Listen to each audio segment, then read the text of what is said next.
ओम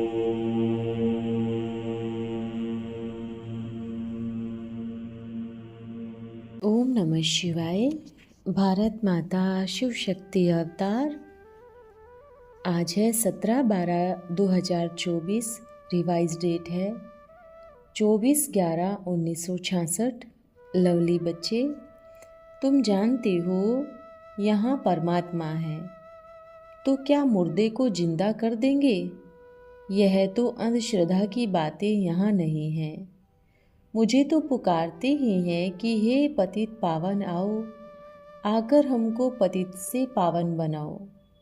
तो बाप आकर पावन बनाएंगे ना, न कि कोई मरा हुआ जिंदा कर देंगे। गीत है इस पाप की दुनिया से। बेहद का बाबा आकर बेहद का वर्षा हम भारतवासियों को ही देते हैं। जन्म भी उनका यहाँ ही गाया जाता है। यह इस ड्रामा में अनादि की नोंद है। जिसे बाबा ऊंचे ते ऊंच है, वैसे ही भारत खंड भी ऊंचे ते ऊंच है।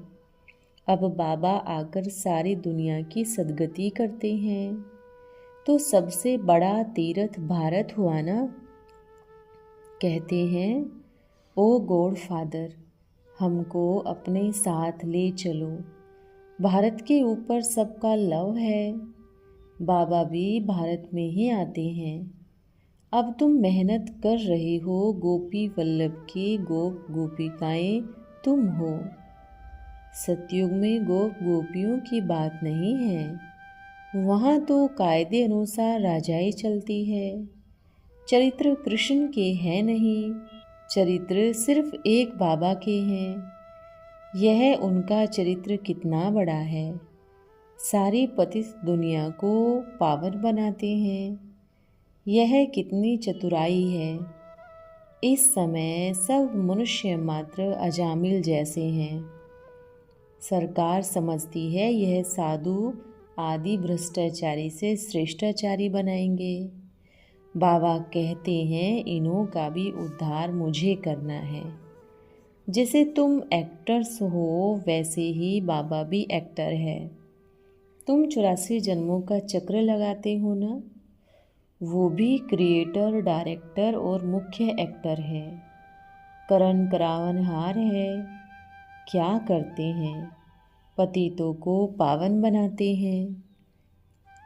बाबा कहते हैं, मुझे तुम बुलाते हो, आकर हमें पावन बनाओ। मैं भी इस पार्ट में बंधा हुआ हूँ। ऐसे कोई कह न सके यह क्यों बना, कब बना। यह तो अनादि बना बनाया ड्रामा है। इनका आदि मध्य अंत है। प्रलय होती नहीं। आत्मा अविनाशी है, कब विनाश नहीं हो सकती। इनको पार्ट भी अविनाशी ही मिला हुआ है। कितने करोड़ों आत्माओं का पार्ट है। यह बेहद का ड्रामा है ना। नटसेल में बाबा बैठ समझाते हैं यह ड्रामा का पार्ट कैसे चलता है। बाकी ऐसे नहीं, परमात्मा है तो मुर्दे को जिंदा कर देंगे। यह अंधश्रद्धा की बातें यहाँ नहीं हैं। मुझे तो पुकारते ही हैं कि पतित पावन आओ, आकर हमको पतित से पावन बनाओ। सो तो बरोबर आते हैं ना। अच्छा, रात्रि क्लास है 10/10/1966। कोई कहते हैं बाबा हमको बहुत सर्विस करनी है। चित्र तो बाबा बहुत बनवाते रहते हैं। चित्रों को देखने से भी शिव बाबा तो याद पड़ता है ना। बाबा को याद तो जरूर करते ही होंगे। बाबा को और रचना की आदि मध्य अंत को याद करें। बस याद की यात्रा हुई। ख्याल भी चलता है कि कैसे चित्र बनावे। आइडिया देनी पड़ती है। जैसे बाबा ने कहा वो अमृत पिलाती है और वो विष मांगता है। इनका चित्र भी वंडरफुल चाहिए। यूँ तो पवित्रता सुन राजी भी होते हैं। सुनाना है यह सारा पवित्रता पर ही मदार है, हंगामा भी इस पर ही होता है। बच्चों का नाम बहुत हो गया कि यह भगाती है, यह समझाना पड़ता है कि भागती है विश्व का महाराजा महारानी बनने। कृष्ण ने भी भगाया महाराजा महारानी बनाने के लिए। फिर गाली देने की क्या दरकार थी? कोई साहस नहीं कर सकते पवित्र रहने का। संगदोष भी बहुत है। 13-14 साल के होते हैं तो नज़र बिगड़ पड़ती है। देखा गया है 8-10 साल के बच्चों की भी नज़र खराब हो जाती है। भ्रष्टाचारी दुनिया है ना, इसमें कोई को श्रेष्ठाचारी बनाने में मेहनत लगती है और बड़ी संभाल भी करनी पड़ती है। सेंटर में बहुत प्रकार के आते हैं। कोई गंदा निकलता है तो माथा खराब कर देते हैं। आजकल गुंडों का बाजार भी गर्म है। दुनिया बहुत गंदी है, यह सिर्फ तुम बच्चे ही जानते हो। यह बाबा के लिए कोई नई बात नहीं है। यह तूफान आते हैं, सर्विस में विघ्न पड़ते हैं। आखिरिन विजय तो बच्चों की ही है। बीच में अनेक प्रकार के तूफान आते हैं। खिवैया आए हैं पार ले जाने। यह पतित भारत का बेड़ा पार करना है। तूफान है रावण का, नैया को तूफान जरूर लगेंगे। नैया को भी तूफान जब लगते हैं तो कोई कोई नैया डूब भी जाती है।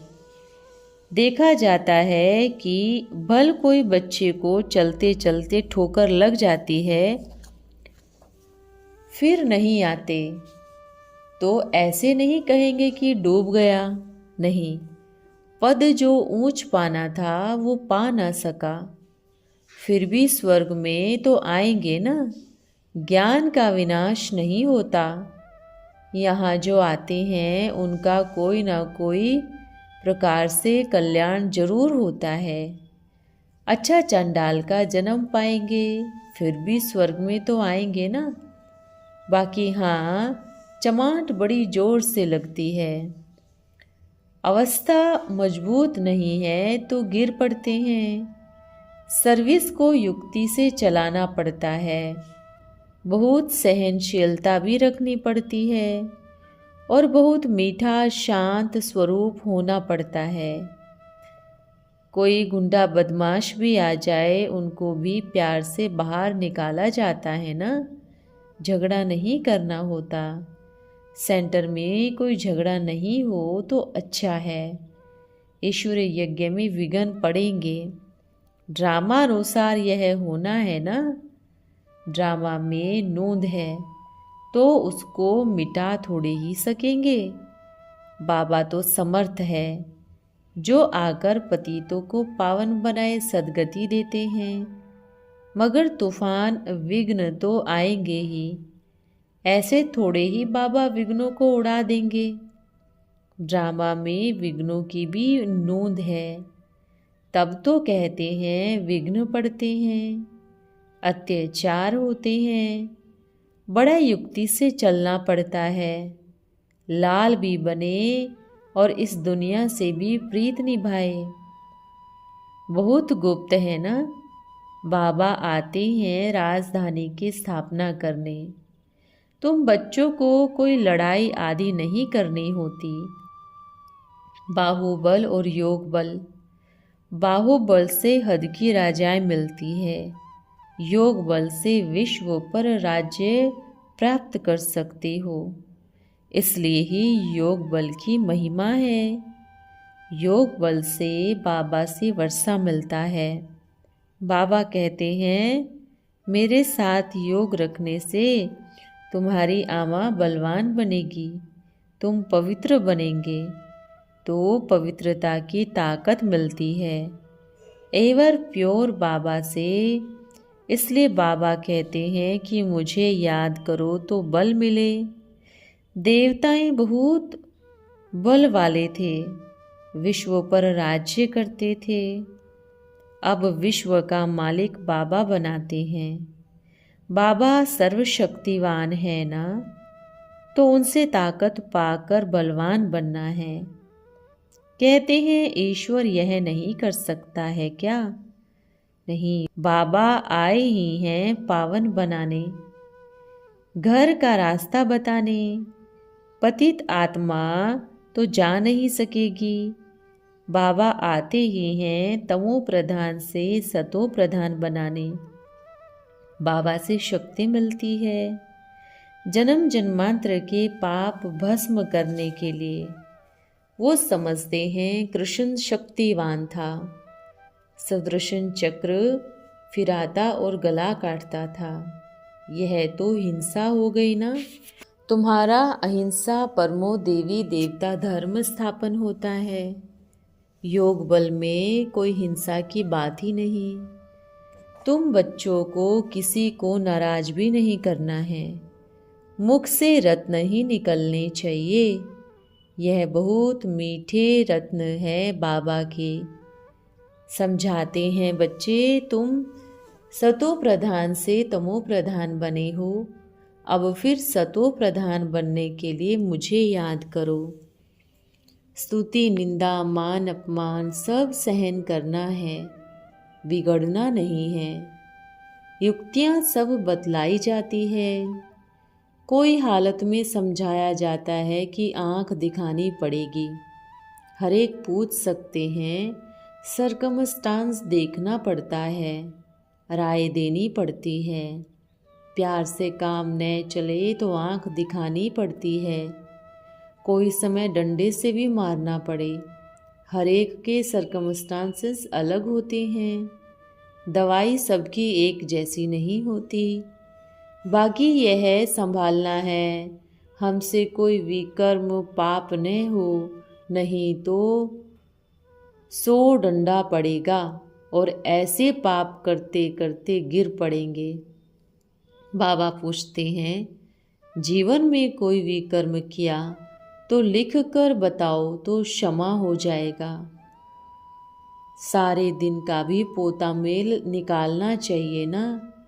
कोई पाप तो नहीं किया, किसी को कड़वा तो नहीं बोला। हेर पड़ जाएगी तो फिर खबरदार रहेंगे। ऊंचे ते ऊंच बाबा का बच्चा अगर पाप करेगा तो कितनी सजा खानी पड़ेगी। बहुत चोरी आदि भी करते हैं, सच नहीं बताते, छिपाते रहते हैं। बाबा समझ जाते हैं कि इन्हों को ऊंच पद नहीं पाना है। बाबा कहे और ना करे तो और भी 100 गुना दंड पड़ जाएगा, इसलिए समझाते रहते हैं। ऐसा कोई चोरी आदि का काम नहीं करना। किसी को दुख देना, चीज उठाना पाप है। सब कुछ मिल सकता है मगर तकदीर में नहीं है तो कुछ न कुछ करते ही रहते हैं। बाबा खुद देखते रहते हैं, झूठ बोलते हैं। बाबा समझ जाते हैं इनकी तकदीर में नहीं है। बाबा कर ही क्या सकते हैं। बाबा हर बात में समझाने देते रहते हैं। कोई भी चित्र समझा सकते हैं। जैसे विनाश काले यादव, कौरव और पांडव वाले चित्र हैं। इस पर जाकर समझाओ कि भगवानुवाच, इस समय सृष्टि पर कौन कौन सी सेनाएं खड़ी है। यूरोपवासी यादव जिन्होंने मुसल निकाले, अपने कुल का विनाश किया या करने 5000 साल पहले भी यहाँ बॉम्ब्स थे जिससे यूरोपवासी यादव कुल का विनाश हुआ था। कोई भी चित्र उठाकर उस पर समझाना चाहिए। हम होते तो प्रदर्शनी ऐसे समझाते। यह मुसल महाभारत लड़ाई के समय के मशहूर है। साइंस घमंड से निकाले हैं, बुद्धि से निकाले हैं। यह काम में जरूर आएंगे, रख नहीं सकते। रख कर क्या करेंगे? दाम खाया हुआ है, इस्तेमाल करने ही होंगे। 5000 साल पहले भी मुसल निकाल अपने कुल का विनाश किया था। आदि सनातन देवी देवता धर्म की स्थापना होती है। औरों का विनाश होना चाहिए। कौरव पांडव असुर और देवताओं की युद्ध तो है नहीं। बाबा बैठ समझाते हैं कि यौनों का थोड़े ही राज्य था, यह तो पाकिस्तान भी अभी बना। अनेक राजधानी बन गई। पांडव कौरव नहीं लड़े, यौनों की लड़ाई। नेचुरल कैलेमिटीज से भी विनाश होना है। वर्ल्ड की हिस्ट्री ज्योग्राफी चेंज होनी है। नई दुनिया तो ज़रूर चाहिए, तो ऐसे ऐसे समझाना पड़े। एक चित्र पर समझाया, फिर दूसरा चित्र यह योग में बैठे हैं। बुद्धि बाबा के साथ है। भगवानुवाच माँ में कम याद करो, मैं पतित पावन हूँ, कृष्ण नहीं हूँ। भगवान को गाइड लिबरेटर कहा जाता है। गाइड किसको करेंगे? पवित्र आत्माओं को ले जाएंगे। सबको कहते हैं देह के धर्म छोड़ो, अपने को आत्मा निश्चय करो तो पावन बन जाएंगे, नहीं तो हिसाब किताब चुकतो कर वापस जाएंगे। पुरानी दुनिया का विनाश, नई दुनिया की स्थापना हो रही है। हम बाबा को याद करते हैं, माया भुला देती है। भारत का योग मशहूर है। अच्छा, फिर और चित्र जब कोई बीमार पड़ते हैं तो पीछे गैस ऑक्सीजन पर चलते हैं। अब भारत का भी यही हाल है। बाबा ने समझाया, अमृत पियो, विष छोड़ो। यह विष मांगते हैं, हम पवित्र बनना चाहते हैं। सतयुग में थी ही वाइसलेस दुनिया। योग बल से क्या नहीं हो सकता। चित्रों पर समझाने की यहाँ रोज प्रैक्टिस करनी चाहिए, उन्नति भी होगी। बहुत चित्र हैं, त्रिमूर्ति पर भी समझा सकते हैं। सारी हिस्ट्री ज्योग्राफी आ जाती है। ऐसे ऐसे प्रैक्टिस करने से मुख खुल जाएगा। रूहानी सर्विस के लायक बन जाएंगे। अपनी उन्नति भी करेंगे। भूतों को भी भगाना है। बाबा जब बाहर जाएंगे कब भी किसी को अलाउ नहीं करेंगे। दिन प्रतिदिन स्ट्रिक होते जाएंगे। कोई आकर कुछ कहे ठीक नहीं, तुमको उनसे वाद विवाद नहीं करना है। सब सब्जेक्ट में होशियार होना चाहिए। दिन प्रतिदिन उन्नति को पाना चाहिए। बहुत सेंटर ऐसे हैं जो ब्राह्मणी बदली हो जाती है तो लूले लंगड़े हो जाते हैं। समझाना सीख जाएंगे तो ऐसे नहीं कहेंगे कि हमको फलानी ब्राह्मणी चाहिए। मुख्य है ही सीढ़ी का चित्र, लक्ष्मी नारायण का चित्र 3/4 साइज में हम छपा सकते हैं। कोई ना कोई जाग पड़ेंगे, बाबा लिख देंगे, अच्छा करके छपाओ। प्रदर्शनी डिपार्टमेंट को बुद्धि चलानी चाहिए। कौन कौन से चित्र जरूरी है वो फिर से छपा भी सकते हैं। नहीं तो बाबा समझेंगे कोई सर्विसेबल बच्चे ही नहीं। बाबा कहे कि मुख्य जरूरी है छोटे छोटे चित्र छोटे सेंटरों को भी मिल जाए तो वो भी सीखे। समझाने वाले आइडिया भी दे सकते हैं। बाबा यह चित्र भी होना चाहिए। नंबरवार चित्र भी हैं। बाबा लिखेंगे छोटे सेंटर लिए छोटे बनाओ, बड़े सेंटर के लिए ट्रांसलाइट के भी बना सकते हैं। प्रदर्शनी कमेटी का ख्याल चलना चाहिए तो चित्रों पर ध्यान देना चाहिए। बाबा समझेंगे बाबा के अच्छे मददगार हैं, दिल पर भी चढ़ेंगे। रोज चित्रों पर अभ्यास कर समझाओ। शरीर भी बहुत वैल्यूएबल है। जब तक जीना है ज्ञान अमृत पीना है। लूला हो या लंगड़ा हो या बोना हो, यह सब कमाई कर सकते हैं। अपने भविष्य लिए भले सोया पड़ा हो, मुरली सुनानी चाहिए। क्लास करने लिए उल्लास होना चाहिए। बीमार हो तो उनको जाकर गीता सुनानी चाहिए। शिव बाबा कहते हैं माँ में कम याद करो तो तमो प्रधान से सतो प्रधान बन जाएंगे। सर्विस का शौक होना चाहिए। अच्छा, आज का वरदान है अशरीरी भव। 1 सेकंड में शरीर का आधार लिया और फिर 1 सेकंड में शरीर से परे अर्थात अशरीरी स्थिति में स्थित हो जाना। क्या ऐसी स्थिति में स्थित हो पा रहे हो? आवश्यकता के अनुसार शरीर रूपी वस्त्र धारण करना और आवश्यकता अनुसार शरीर से परे हो जाना, इसे कहते हैं कर्मातीत अवस्था। ओम नमः शिवाय।